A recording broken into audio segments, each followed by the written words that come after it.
Alright, so I thought I might mix it up a little bit for this weekend. I've been feeding a lot of mixed seed from Costco. I thought we would maybe put out some of these CNS peanut suet nuggets.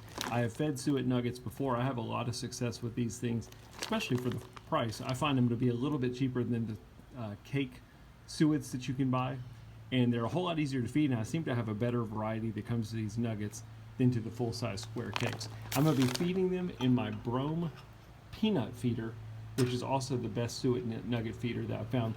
It is a huge feeder. Look how big it is.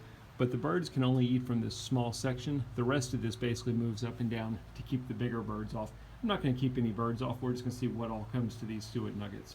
I'm going to be putting it on my WingScape bird camera. I'll show you my setup, and then we'll take a look at what birds come to it.